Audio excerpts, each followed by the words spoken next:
So chapter 10 of Boruto 2 Blue Vortex is finally here, and let's just say that the power scaling in this chapter is absolutely insane. So first we have Sarada keeping up with Hidari, a clone of the Ten Tails. We also have Himawari finally tapping into the power of the Nine Tails, thus finally achieving the Nine Tails transformation. And we also have the death of Inojin, one of the members of Team 10. So we have a lot to discuss, but of course we're gonna start from the top. Now the cover for this month features Himawari and the baby Nine Tails, and the title for this chapter is Colonel, which is of course in reference to the Nine Tails. Now chapter 10 begins with Team 10 trying to fly away from Jura using Inojin's creation. Now this is somewhat confusing to Jura himself, since he goes on to say that they must know that they can't outrun us. Perhaps they're trying to change the battlefield to reduce the harm to their village. So it's pretty much trying to make sense of what they're doing, because they legit can't outrun him. Now that's when Konohamaru comes in confirming the two targets, saying that there's no sign of Team 10.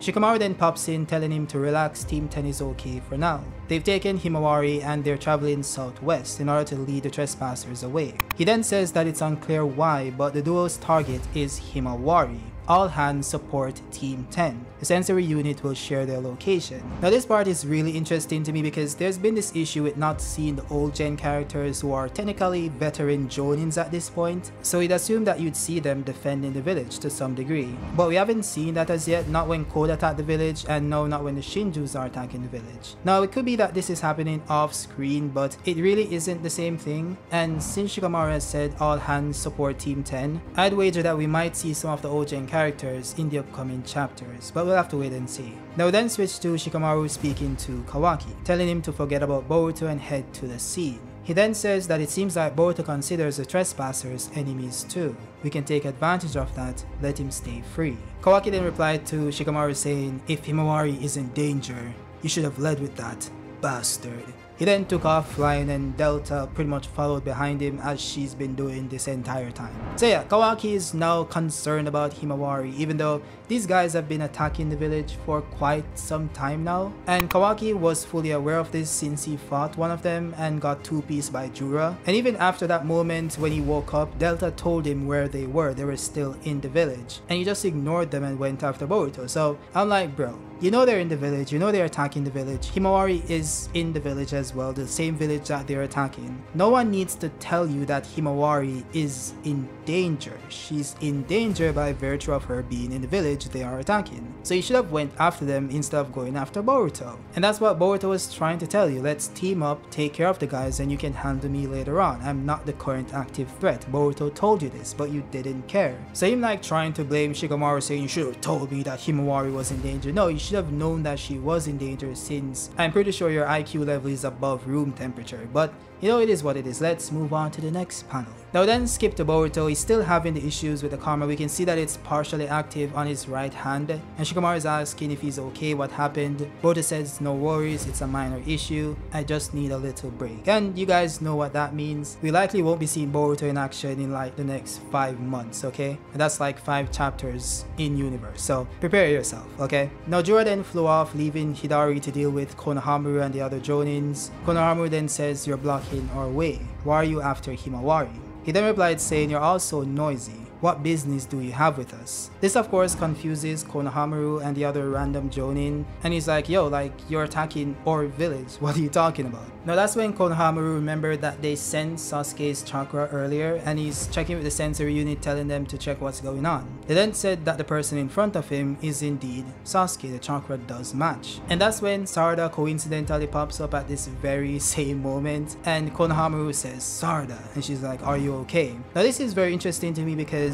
Hidari then looks at her and says, Sarada Uchiha. Now, I'm not sure if he could sense that she was Sarada Uchiha, or if he just made a connection based on Konohamaru saying Sarada, because that would actually like give more information on whether these guys have a deeper connection with the people they want to devour, because we know the Bug Shinju could sense that Ada was looking at him using the Senringan. I also have Jura being able to sense the Tail Beast chakra in Himawari. Now this is very different because we don't know the full context as to what exactly Jura wants to consume, whether it's actually Naruto Uzumaki or if it's the actual Ninetales, but I guess we'll find out soon enough. Now Hidari isn't playing around because he quickly moved to attack Sarada using Code's claw marks from behind, but shockingly Sarada was able to react to Hidari even while he was amped by the Chidori. Now this is really interesting, and I did address this in the spoilers as well, but I want to address it here. Now Sarada is using the Tomei Sharingan, but she did turn to look at him while in base, so she technically reacted to Hidari while in base, but needed the Sharingan to fully dodge the attack, which is why she activated it. Now the reason why this is really interesting is because this guy Hidari is a portion of the Ten Tails. He has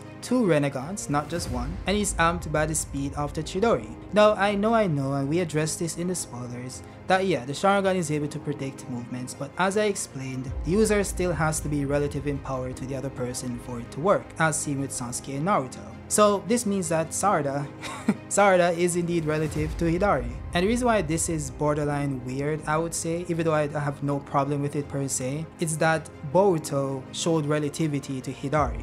So Boruto was able to clash his Rasengan and it basically cancelled out. So it shows that Boruto, at least on a power level basis, is relative to Hidari. Now it might be a slight bit stronger, but that wasn't shown, so that would just be speculation. So yeah, this means that Sarada is on base Boruto's level. And it just doesn't make sense since Sarada was basically shaking in front of Code, even though Boruto was able to dispatch of him without using the Karma Seal. And Boruto showed relativity in speed to Karma Code while he was in base. So it's really interesting. I'm not sure what exactly is going on with Hidari. Maybe he wasn't going all out, maybe that's the case. But yeah, Sarada is relative to Hidari, whatever that means. But yeah, she was also able to land her own Chidori on Hidari, so this once again goes towards the entire speed thing. She was able to dodge him, then land her own Chidori on him while he wasn't able to do the opposite. So yeah, Sarada is at least like relative or a slight bit faster, I would say. Now just to be clear, Hidari didn't die from this, but he was damaged. So this does upscale Sarada's attack potency, or it downscales Hidari's durability. Either way, she was able to damage him. That's when Sarada is like, yo, the jutsu he attacked me with, that was the Chidori, just like mine and my dad's. Who are you?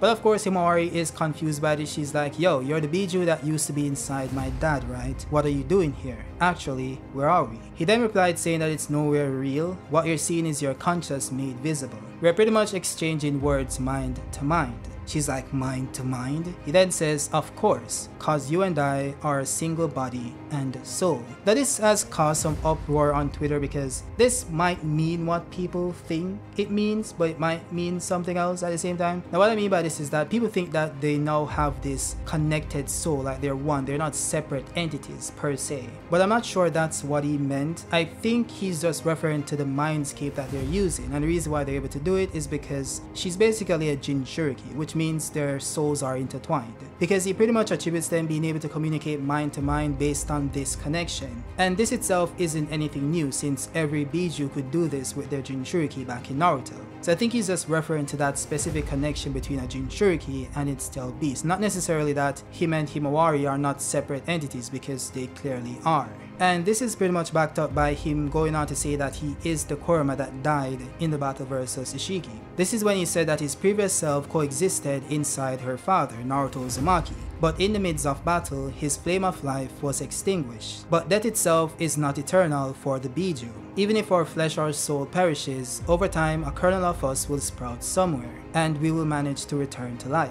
So this pretty much backs up what we knew about the tail beasts already, that they always come back after some time. And the Borrowing Mode case seems like it was a bit different, but it really wasn't. Kurama did indeed come back to life, as we can see. Now it then goes on to say that no one knows how long it will take, or where it might sprout, much less that it will be inside his daughter, and this soon. The universe is full of surprises. He then followed this up by saying that you have been born inheriting a slither of my chakra. This was your destiny brought into being by the Uzumaki and Hyuga blood that flows within you. Now just to be clear, this isn't Kurama explaining how he came back to life, but more so how he's existing inside Himawari's body, because typically that wouldn't happen. So yeah, the reason why he came back to life is because of a natural order of the tail beast coming back to life after some time. But the reason why this happened inside Himawari is likely because she was born with some of his chakra, and also because of the Uzumaki and Hyuga blood that flows within her body, which of course is part Otsutsuki. But yeah, it then tells her that it doesn't matter anyway, she should just accept it because it is what it is. And it's similar to what he did to Naruto with the Barren mode stuff, but yeah, this is just Kurama basically. She then does this and she snaps out of the trance or whatever, and she's now back into the real world. And she sees what's happening with Jura and all that stuff. So she then tries summoning Kurama over and over again, but he's not responding. Jura then uses a Biju bomb to blow off the arm or the wing of the bird they're traveling on, and they start to fall from the sky.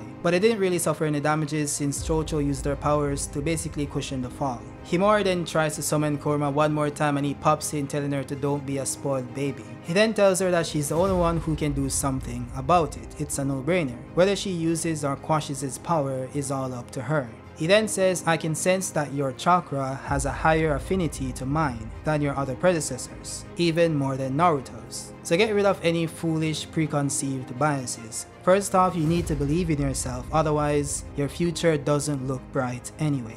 So yeah, Himawari has a higher affinity with Kurama's chakra than Naruto and anybody else in the past that has ever used this power. Which does make sense since she has both of the bloodlines. Of course, she has Hagoromo's bloodline through Naruto, and she also has Hamura's bloodline through Hinata. So her being able to manipulate Kurama's power better than anyone else does make sense, since Kurama is indeed a part of a Ten Tails, and of course the Otsutsuki that was sacrificed to the Ten Tails. So it does make perfect sense. Now of course, I'm sure this is what you guys are thinking, that she's now stronger than Naruto, but I want to make it clear that Kurama isn't Naruto's only power source, since he also has 6-path Sage mode, which scaled above Kurama's power. So having more affinity with Kurama's power doesn't necessarily mean that, but of course it could mean that if Kishimoto wants it to, he can just say that yeah, having more affinity with Kurama just scales above 6-path Sage mode, you know? Anything is possible in anime, and you guys just shouldn't get upset about it. It is what it is. If I was writing Boruto, I would have just said that yeah, Kurama retained this advanced version of his chakra that he had during Barren mode. This one doesn't deplete, you know? So some nonsense, some anime nonsense, and it would make sense if I wanted to because I'm the writer, okay? But that's what I would have done, but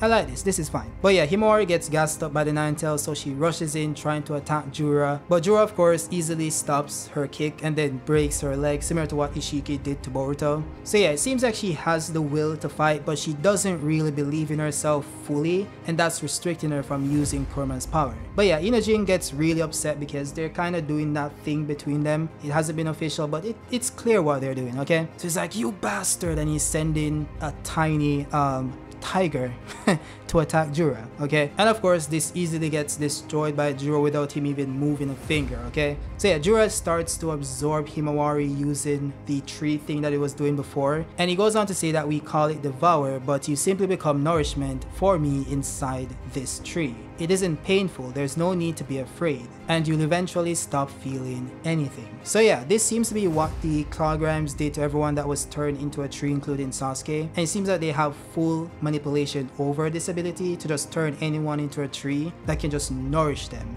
So when they said that they wanted to devour these people, it doesn't mean that they want to kill them. But I did find this interesting because Hidari legit tried to kill Sarada using the Chidori at point blank range. So maybe Jura and Hidari has a different definition of devour, because Jura does seem a bit more intelligent, but we'll see how that plays out, of course. But Inojin is struck by love, of course, so he rushes in trying to attack Jura with a kunai, and Shigadai, of course, being a smart one, knows that he shouldn't do this and they should just wait for backup, and he's like telling Inojin that, bro, don't do it, you're gonna die. But Inojin doesn't listen. Of course, he rushes in, Jura easily dismantles him, kicks him in the stomach, he's on the ground crawling. And you guys know this scene that's repeated in every form of fiction at this point, where the character is getting beat up and they're on the ground, they start to grab onto the person's feet like, I won't give up, let go of her, and then he just dies. So yeah, he pretty much rams him through using the wood release, and Inojin is now a member of the Donut Club. He has a hole in his chest, and most of his organs are probably destroyed. So yeah, Himawari of course is upset by this. Everyone is, oh my god, what is happening? Who would have thought that attacking Jura using a kunai wasn't a good idea? Rah. But yeah, that's it. Inojin is probably still alive, okay? It's probably gonna be a fake out. But yeah, Jura is like, hold on, I think I read about this somewhere somewhere. Could this be that thing known as aesthetics? I have no idea what he's talking about. Is he referring to the 12-year-old or the 15-year-old currently impaled? I don't know if that's what he's referring to, but yeah, I have no idea what this dude is saying most of the time, but it is what it is. That of course is when Himawari charges up because someone has to die. Of course, someone has to die or get impaled for a character to pop. This has been a standard in fiction, so why change it? Why break the wheel? Follow it, it makes sense. So yeah, Himawari transforms into the Nine-Tails. We have her hair strands flapping around in the 9 separate parts, showing that she's using the Nine-Tails power, of course. And Himawari then pops up saying, "I said to stop this." And she's like in this QB mode without the chakra cloak. So she has like the markings around her eyes and the pigmented whiskers, which shows that she's using the power of the Nine-Tails. Now some people have theorized that this is Baren mode because of the markings and stuff, but if you guys just go back to Naruto also had these markings in just like the QB1 state. So no, this doesn't mean Baren mode, but that would be cool if it is, but it obviously isn't based on what was said in this chapter.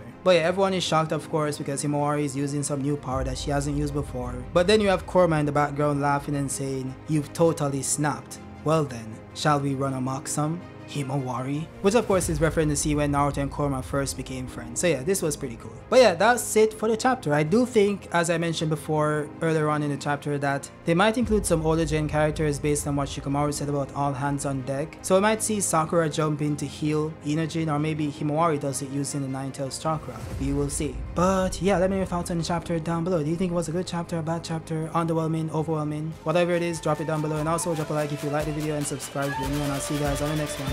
Peace out.